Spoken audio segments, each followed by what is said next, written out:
میرے محترم بزرگوں اور بھائیوں اور عزیز دوستوں، اللہ رب العزت کا ایک پاک مکرم اور مقدس مہینہ ہمارے سامنے سے ابھی گزرا۔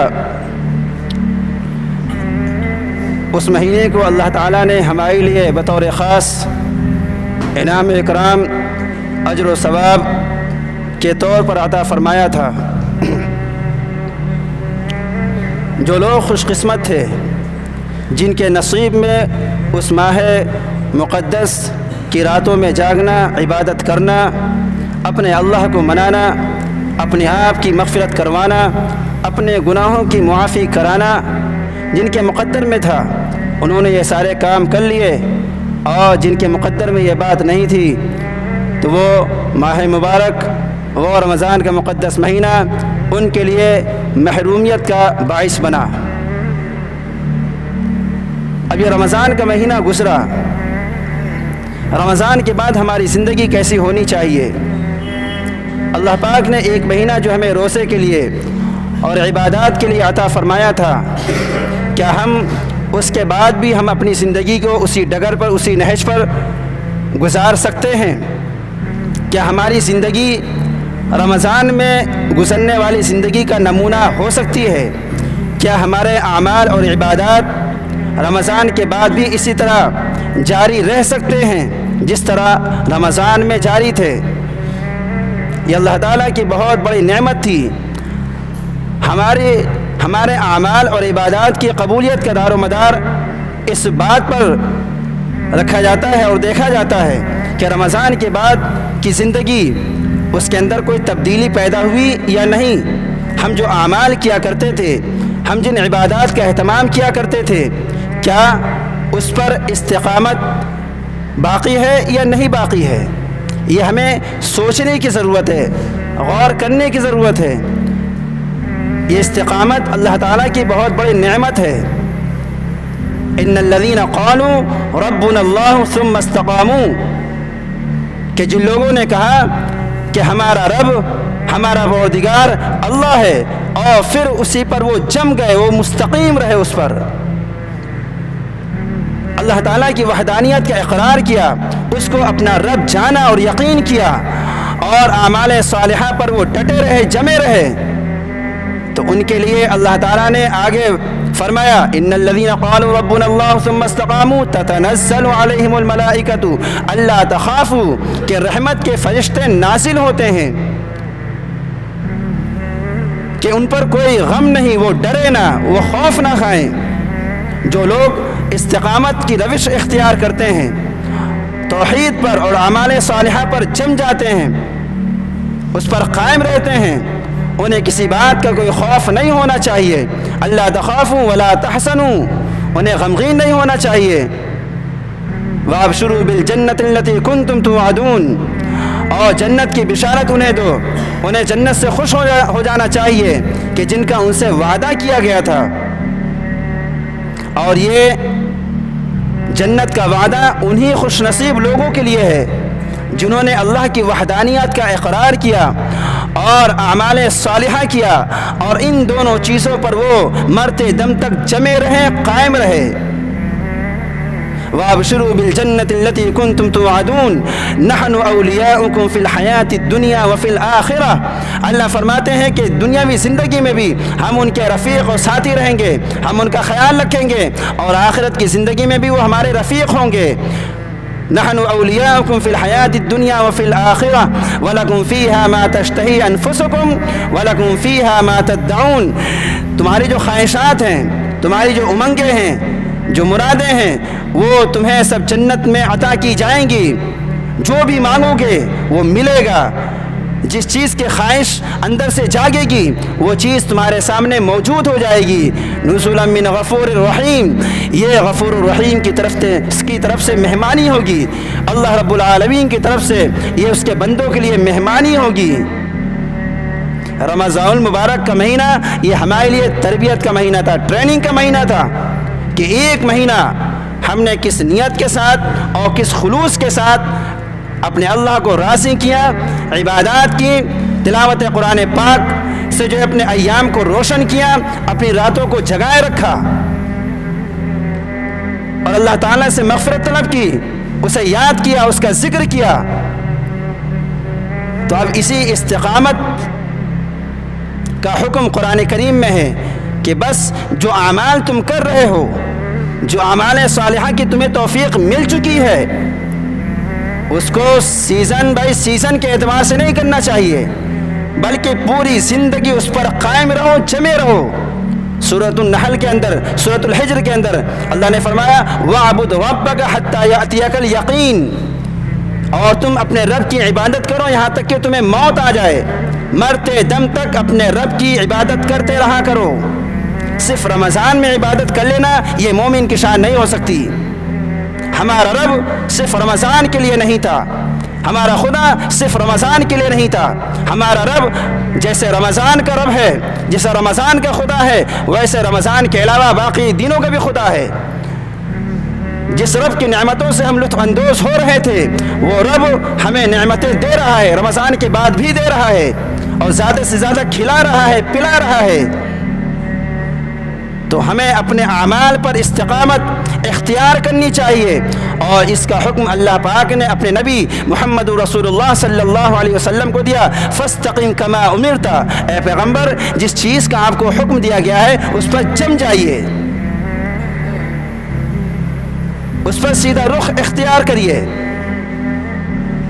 سفیان بن عبداللہ ثقفی رضی اللہ تعالی عنہ حضور اکرم صلی اللہ علیہ وسلم کی خدمت میں حاضر ہوئے اور عرض کیا، یا رسول اللہ آپ کو ایسا کلمہ مجھے بتا دیجئے، کوئی ایسی بات مجھے بتا دیجئے کہ آپ کے بعد کسی سے پوچھنے کی ضرورت پیش نہ آئے، کوئی ایسی نقطے کی بات بتا دیجئے، پوائنٹ والی کوئی ایسی بات بتا دیجئے کہ آپ کے بعد مجھے کسی سے کچھ پوچھنے کی ضرورت نہ آئے اور میں اسے اختیار کر لوں اور مرتے دم تک اس پر قائم رہوں، ثابت قدم رہوں۔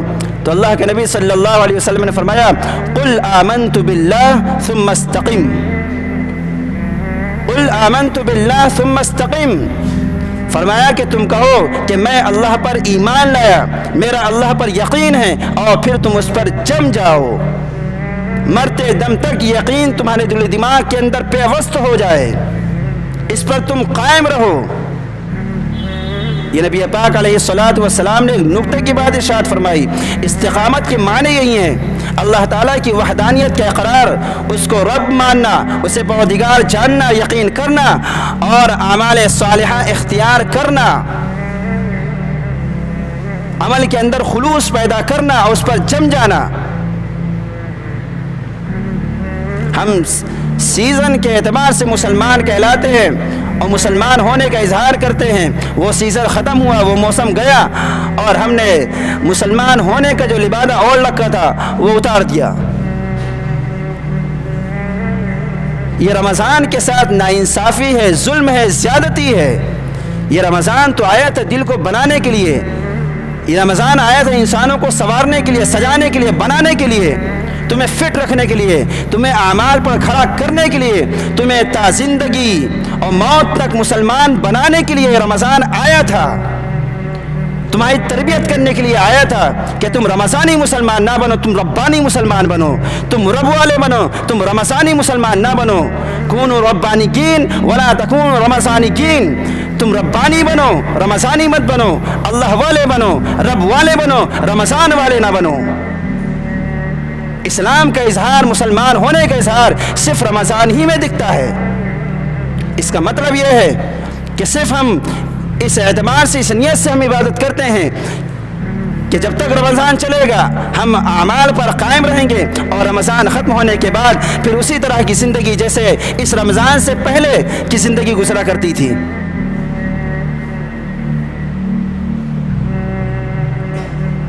اس لیے رمضان کے ختم ہونے کے بعد اپنے آپ کو ہلکا نہیں محسوس کرنا چاہیے، بالکل ہلکا محسوس نہیں کرنا چاہیے۔ جو عبادات ہمارے اوپر فرض تھیں وہ رمضان کے بعد بھی فرض ہے، جو چیزیں ہم پر واجب تھیں وہ رمضان کے بعد بھی واجب ہیں، جن چیزوں کے کرنے کا حکم دیا گیا ہے وہ رمضان میں بھی وہ چیز لازم ہے، واجب ہے، اور رمضان کے بعد بھی واجب ہے۔ جن چیزوں سے رکنے کا حکم دیا گیا تھا وہ رمضان کے بعد بھی اس کا حکم باقی ہے۔ اللہ تعالیٰ کے اوامر اور اس کے نواہی، یعنی جن چیزوں کے کرنے کا حکم دیا ہے اور جن چیزوں سے رک جانے کا حکم اللہ پاک نے دیا ہے، ان سے رکنے کا حکم رمضان کے بعد بھی ہے۔ رمضان میں ہم جن گناہوں سے بچنے کی کوشش کرتے تھے اور اس بات کی کوشش کرتے تھے کہ کوئی گناہ ہم سے سرزد نہ ہو جائے، زبان سے کوئی بات غلط نہ نکلے، زبان سے جھوٹ ہماری زبان سے نہ نکلے، کوئی ایسا قدم ہم نہ اٹھائیں جو میرے رب کی مرضی کے خلاف ہو، تو یہی جذبہ، یہی لگن اور یہی فکر رمضان کے بعد بھی ہونی چاہیے، کیونکہ ہم اپنے رب کے حکم کے غلام ہیں، اس کے اسیر ہیں۔ ہماری زبان سے کوئی کلمہ خبیثہ نہیں نکلنا چاہیے، ہماری زبان سے کوئی ایسا کلمہ نہیں نکلنا چاہیے جو اللہ کی نافرمانی کو ہمارے اوپر، اس کے وبال کو لادنے والا ہو۔ ہمارے ہاتھ پیر سے، ہمارے اعضائے انسانی سے کوئی ایسی چیز صادر نہ ہو جو خدا کو ناراض کرنے والی ہوں۔ اس کا اہتمام ہم رمضان میں کرتے تھے، لیکن رمضان کے بعد ہم اس کا اہتمام کیوں نہیں کر پاتے؟ رمضان کے اعمال اور عبادات کی قبولیت تو اسی طرح دیکھی جائے گی کہ وہ بندہ کیا رمضان کے بعد بھی نماز پڑھتا ہے، کہ وہ بندہ کیا رمضان کے بعد بھی قرآن مجید کی تلاوت کرتا ہے، کھول کر دیکھتا ہے، کہ وہ بندہ کیا رمضان کے بعد بھی اللہ کے سامنے استغفار کرتا ہے، اس کا ذکر کرتا ہے، اذکار میں مصروف رہتا ہے۔ اگر رمضان کے بعد کی زندگی بھی ہماری اسی طرح گزر رہی ہے جیسے ہم رمضان میں گزار رہے تھے، کچھ کم تو ہو سکتی ہے، اعمال میں کچھ کمی واقع تو ہو سکتی ہے، لیکن مسلسل آدمی کر رہا ہے تو اس کا مطلب یہ ہے کہ ہمارے رمضان کے اعمال مقبول ہیں اور ہماری محنت ضائع نہیں ہوئی، ہمارے راتوں کا جاگنا اور دن میں مشقت کا برداشت کرنا یہ بیکار ثابت نہیں ہوا۔ اگر ہماری زندگی رمضان کے بعد بھی اسی طرح گزرتی ہے، رمضان میں اگر ہم 5 پارے دن میں پڑھتے تھے تو کم از کم رمضان کے بعد تو دن میں 1 پارہ تو پڑھنا ہی چاہیے، مگر افسوس کہ 11 مہینے قرآن پاک بند رہتا ہے، بالکل بند، اور رمضان کے آتے ہی قرآن کھل جاتا ہے، رمضان کے جاتے ہیں قرآن بند ہو جاتا ہے۔ یہ کیسی ناانصافی ہے، کیسا ظلم ہے قرآن مجید کے ساتھ، اللہ کی کتاب کے ساتھ۔ وقال الرسول یا رب ان قوم اتخذوا هذا القرآن مہجورا، کل کو پیغمبر اللہ کے سامنے یہ شکایت لگائیں گے کہ اے میرے پروردگار، میری قوم نے اس قرآن کو پس پشت ڈال دیا تھا، اسے چھوڑ دیا تھا، نہ اس کی تلاوت کرتے تھے نہ اس کے تقاضوں پر عمل کرتے تھے۔ یہ رسول پیغمبر کل شکایت کریں گے اپنی قوم کی، اس بات کی شکایت کہ وہ اس قرآن کو پڑھتے نہیں تھے، چھوڑ دیتے تھے، پس پشت ڈال دیا کرتے تھے، نہ اس کی تلاوت کرتے تھے اور نہ اس کے احکام پر عمل کرتے تھے۔ سیزن کے ہم مسلمان ہیں، وقتی مسلمان ہیں، وقتی جذبہ اسلام کا ہمارے اندر پیدا ہوتا ہے، اور جب وہ وقت چلا جاتا ہے، ختم ہو جاتا ہے، تو ہم عام حالات کی طرح زندگی گزارنے لگتے ہیں۔ یہ خود ہم اپنی جان کے ساتھ اور اللہ کی دی ہوئی اس زندگی کے ساتھ ظلم کر رہے ہیں۔ رمضان تو ہمیں بنانے کے لیے آیا تھا، ہمیں کندن کرنے کے لیے آیا تھا، ہمیں سنوارنے کے لیے آیا تھا، ہمارے ظاہر کو بنانے آیا تھا، ہمارے اندرون کو، باطن کو بھی بنانے آیا تھا، ہمارے دل کو صاف ستھرا کرنے کے لیے آیا تھا۔ مگر افسوس، عید کی نماز ہونے کے بعد لوگوں کے ہاؤ بھاؤ سے، چال چریتر سے، بول چال سے اور ویوہار سے، معاملات سے ایسا معلوم ہوتا ہے کہ جیسے وہ کسی قید و بندش سے وہ آزاد ہو کر آئے، کسی جیل سے نکل کر آئے ہیں۔ پھر اسی طرح کی زندگی ایک نوجوان کو تو دیکھا گیا نشے میں دھت، عید کے دن، عین عید کے دن شام کے وقت اس نے روزہ بھی رکھا ہوگا، تراویح بھی پڑھی ہوگی، کچھ اعمال بھی کیے ہوں گے، مگر اس نے عید کا چاند دیکھنے کے بعد، عید کی نماز پڑھنے کے بعد اس نے اسلام کا لبادہ اتار کر پھینک دیا کہ اب پورے سال مجھے اسی طرح کی زندگی گزارنی ہے۔ یہ حال ہے مسلمانوں کا۔ رمضان ان کے لیے کون سی سوغات لے کر آیا؟ رمضان ان کے لیے کون سا تحفہ لے کر آیا؟ اللہ کے نبی صلی اللہ علیہ وسلم نے یہی بات ارشاد فرمائی تھی کہ رمضان میں ہر انسان کی مغفرت ہوتی ہے سوائے 4 لوگوں کے۔ رمضان کی آخری رات میں، آخری شب میں ہر مومن کی مغفرت کر دی جاتی ہے، جو مغفرت کا طلبگار ہوتا ہے، سوائے 4 لوگوں کے۔ ان میں سے ایک شراب کا عادی،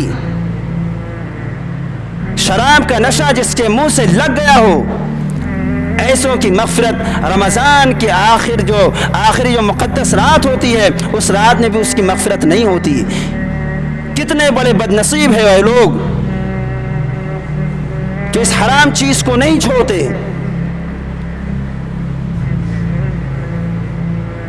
رمضان میں اللہ تعالیٰ کی رحمت عام ہوتی ہے، ہر کس و ناقص کی مغفرت کر دی جاتی ہے، مگر ایسے لوگوں کی مغفرت نہیں ہوتی۔ اور جب ایسے انسانوں کی مغفرت رمضان کے آخری راتوں میں نہ ہو تو آپ بتائیں وہ کون سی رات ہوگی، کون سا موقع ہوگا کہ جب اس کی مغفرت کی جائے، جب اس کے گناہ معاف کیے جائیں؟ کون سی ایسی رات ہو سکتی ہے؟ شب قدر کے علاوہ بھی کوئی ایسی رات ہو سکتی ہے جس میں انسان کے گناہوں کو معاف کر دیا جائے، اس کی مغفرت کر دی جائے؟ نہیں ہو سکتی۔